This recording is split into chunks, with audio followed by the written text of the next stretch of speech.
It's 10 p.m. in Cairo when Mona Shazli, a famous Egyptian presenter, goes on air on the independent satellite channel Dream TV. When the 10 p.m. show started airing 3 years ago, it was one of the first Egyptian news magazine shows.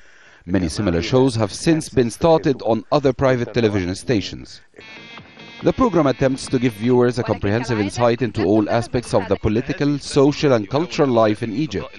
And every now and then it interviews world leaders such as current American President George Bush and former Iranian President Mohammad Khatami. Interviews that have given 10 p.m. higher ratings than its rivals.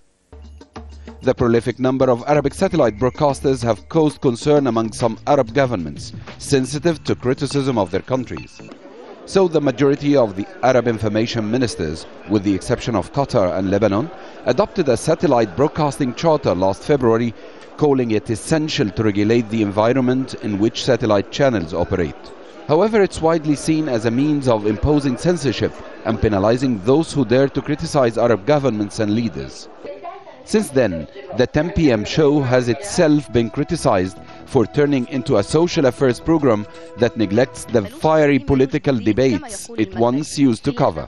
That's not true. We haven't changed our policy, though the Charter aims at suppressing the freedom of the media. The Charter aimed at giving the Information Ministry the power to control independent television. We are objective, so no one can pressurize us. This is the headquarters of the Egyptian Radio and Television, the state broadcaster that monopolized coverage in the country since the 1960s to the 1990s. Egyptian and foreign satellite stations' offices are also based in the same neighborhood. Now they fear they might be shut down or face trial after the charter has become a reality. One of these is a satellite services company called Cairo News Company, CNC. Their offices were raided after the Mahalla riots last April when people protested against rising food prices. The scenes of the Mahalla clashes embarrassed the Egyptian government and CNC's satellite equipment was confiscated. The owner of the company is on trial on charges of illegal ownership of the equipment through which he provides services for news channels.